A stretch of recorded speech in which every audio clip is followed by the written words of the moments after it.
At the Golden Sheen Palace, Rei proudly admired the embroidery she had spent countless hours creating. Her loyal head lady, Toastsu, praised it and believed it would steal the spotlight at the Double Sevens festival. While talking, Toastsu noticed Rei's fever, but Rei insisted on attending the festival anyway, eager to witness the rare comet and meteor shower and make a wish beneath it. That evening, the maidens gathered before Emperor Io, Empress Koenshu, and Crown Prince Ai. Among them was Keigetsu, who glared at Rei with jealousy. When everyone presented their embroidery, Rei effortlessly captured the Crown Prince's attention. As the inner court's ideal future consort, beautiful, elegant, intelligent, and from a powerful family, she was admired by all.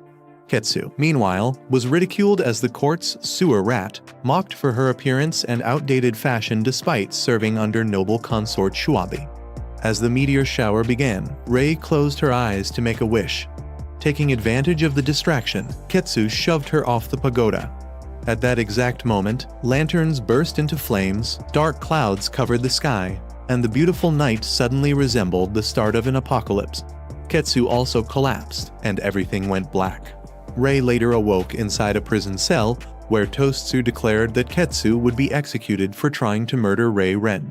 Looking into a puddle, Rei realized in horror that she was trapped inside Keigetsu's body. They had somehow switched bodies during the fall.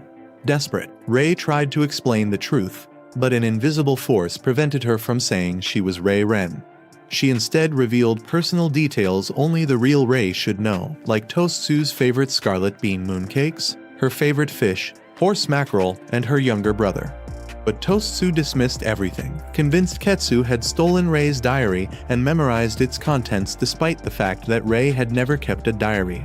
Toastsu explained that after the accident, Rei's body was found bruised and burning with a fever.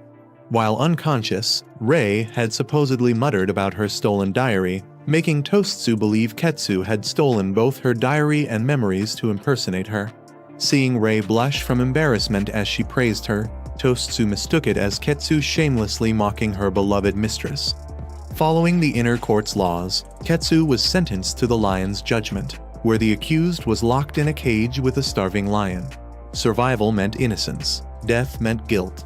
The woman inside Rei's body refused to attend the trial, claiming she was too delicate to watch such violence. Before leaving, Toastsu placed a poison pill in the cell, saying it was Reirin's final act of mercy. If Keigetsu truly regretted her crimes, she should take the poison before the candle burned out instead of facing the lion. Once Toastsu left, Keigetsu's voice echoed through the dungeon, gleefully telling Rei that this nightmare was her punishment. She mocked the filthy, rat-infested cell and urged Rei to take the poison before fear drove her mad. Then something strange happened.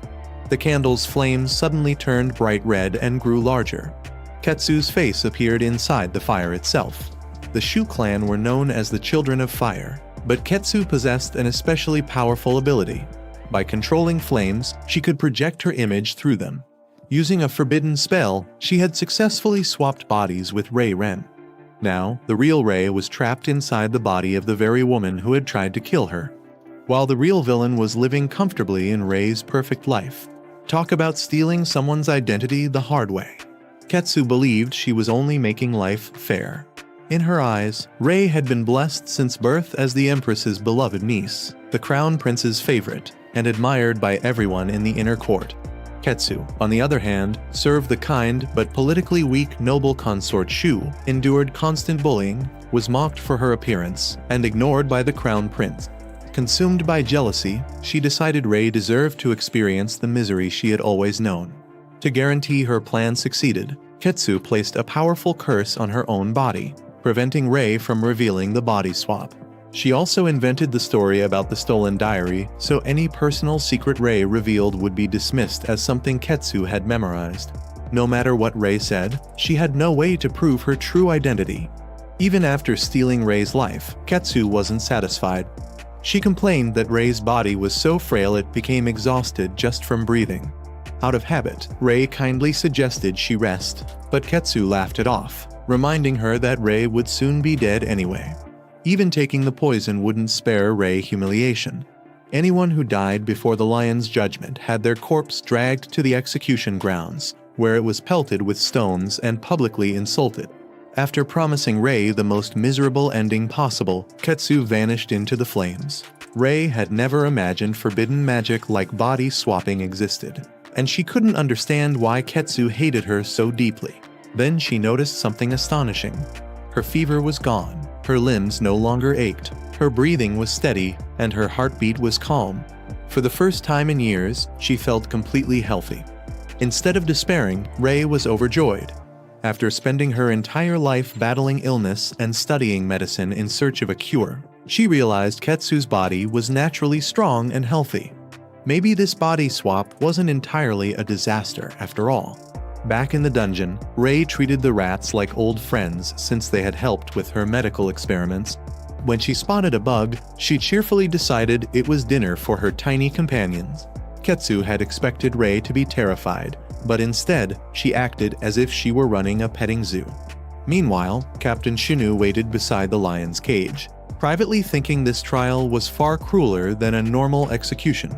When Crown Prince Gil arrived to begin the lion's judgment, he asked if anyone wished to feed the starving lion to make the trial less deadly.